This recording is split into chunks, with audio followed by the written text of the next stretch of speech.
Assalamualaikum warahmatullahi wabarakatuh. Perkenalkan, nama saya Aji Satria, NPM 1940302054. Saya mahasiswa Universitas Borneo Tarakan, jurusan Teknik Elektro. Di sini saya akan melakukan sebuah percobaan, yaitu pengaturan kecepatan motor DC paralel. Baik, langsung saja. Di sini saya akan melakukan sebuah simulasi menggunakan aplikasi PSIM. Setelah membuka lembar baru, saya akan masukkan komponen-komponen yang akan digunakan. Pertama ada power supply DC. Selanjutnya DC voltmeter.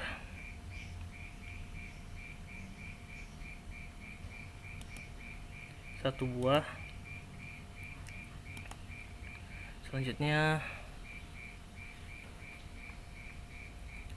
DC ammeter 2 buah.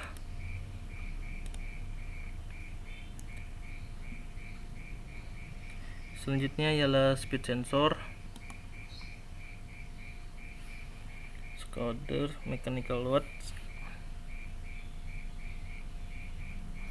lalu speed sensor,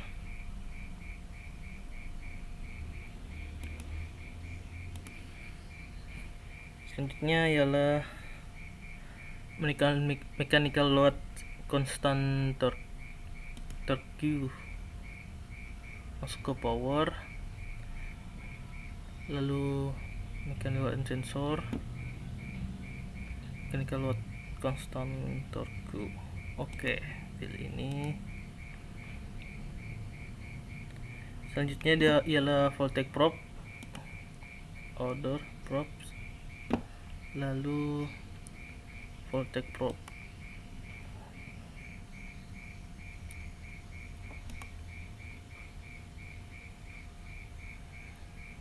Setelah voltage probe, lalu resistor, elements, power, RLC branch, lalu resistor. Ya, baik. Setelah komponen-komponen yang dibutuhkan telah terkumpul, lalu saya akan menghubungkannya. Di sini saya akan menyusunnya dulu.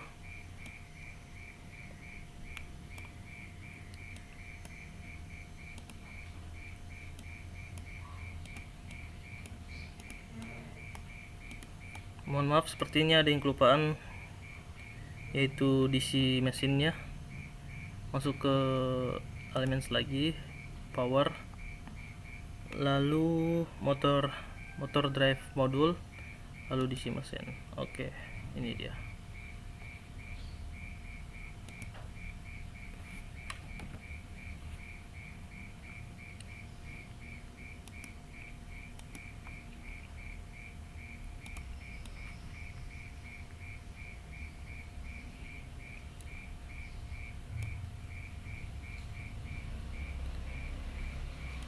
Baik, di sini saya akan menyusun dulu.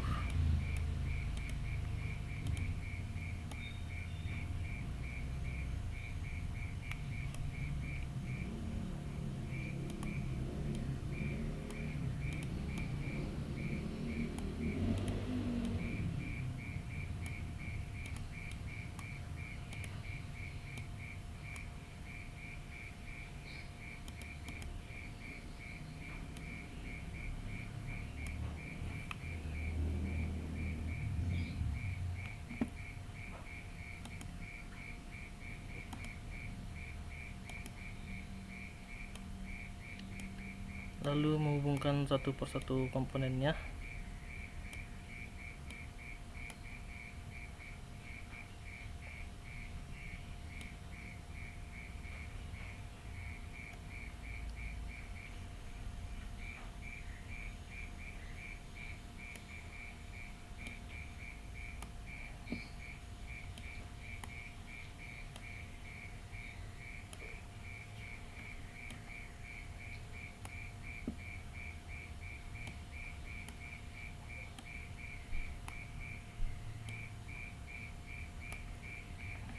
Baik, setelah keseluruhan rangkaian telah terhubung, selanjutnya ialah memberikan penamaan pada setiap komponen sesuai dengan rangkaian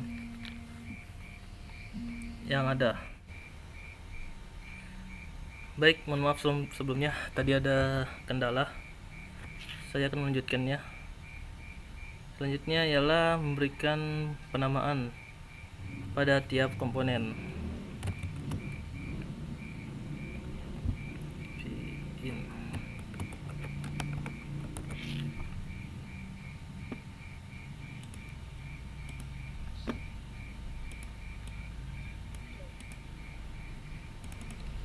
Terus ini adalah I total.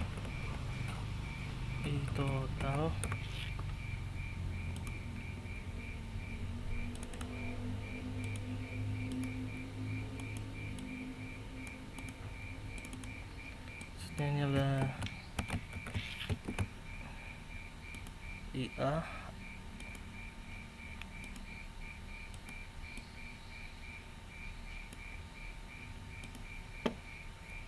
Selanjutnya adalah R1.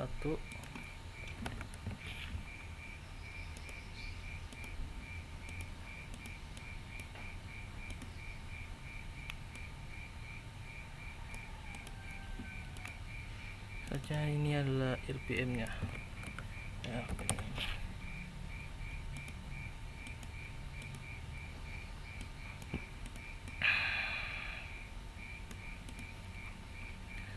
Baik, setelah semua rangkaian terhubung, lalu memberikan penamaan pada tiap komponen. Selanjutnya ialah mengatur tegangan DC-nya menjadi 120 mengikuti modul power supply DC 120 volt. Lalu tahanannya R1 nya menjadi 50.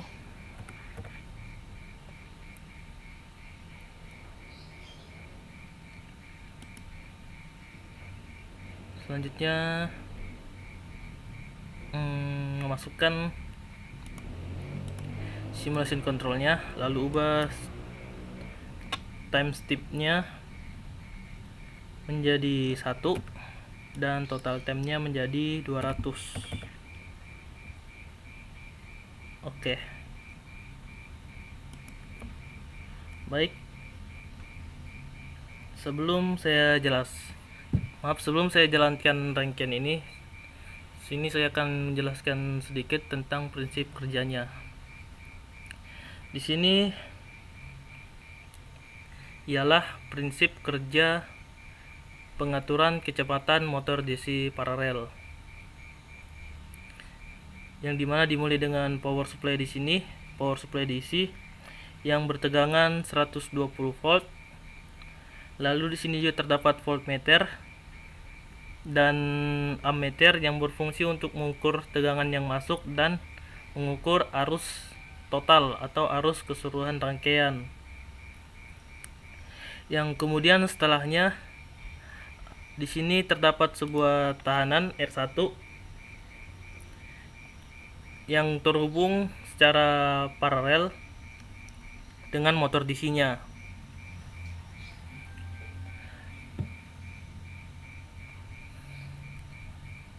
Lalu setelah motor DC, di sini ada sebuah speed sensor yang berfungsi untuk mengukur kecepatan perputaran dari motor DC-nya, dan di bawahnya terhubung dengan voltage probe yang berfungsi untuk mengukur tegangan RPM. Dan yang terakhir di sini akan terhubung dengan mechanical load-nya atau constant torque yang berfungsi sebagai beban mekanik yang sebagai pengaturan kecepatan perputarannya. Nah, di sini ketika R1 dinaikkan, maka akan membuat nilai arusnya secara keseluruhan akan meningkat dan mengubah kecepatan perputaran pada motornya semakin cepat. Yang membedakan percobaan ini dengan percobaan sebelumnya ialah terlihat pada rangkaiannya. Yang sebelumnya dihubungkan secara seri, ini terhubung langsung dengan motor, sedangkan sekarang ini terhubung secara paralel. Ini. Baik, langsung saja saya akan jalankan rangkaiannya. Run simulation. Tambahkan semua variabel yang ada, lalu klik OK. Nah, terlihat di sini ada sebuah kurva. Untuk menampilkan parameternya, di sini saya akan klik RMS. Lalu pada bagian kurvanya saya akan mengubahnya ke 150. Time-nya 150, ini time 150 untuk mencapai steady state-nya. Dan didapatlah nilai-nilai yang akan dimasukkan pada dalam tabel. Untuk yang selanjutnya mengikuti nilai dari tahanan, mengubah nilai tahanannya, lalu dimasukkan lagi data-datanya. Sementara itu nilai-nilai yang muncul di sini akan dibuatkan terlebih dahulu. Baik, mungkin yang dapat saya sampaikan lagi dari percobaan ini ialah rangkaiannya ini terhubung secara paralel, yang membedakan dengan hubungan seri kemarin. Lalu nilai tahanan juga sangat berpengaruh pada rangkaian. Nilai tahanan, perubahan nilai tahanan bisa membuat nilai RPM berubah juga, tergantung dari nilai tahanan yang ada. Mungkin hanya itu yang dapat saya sampaikan. Kurang dan lebihnya mohon dimaafkan. Wassalamualaikum warahmatullahi wabarakatuh.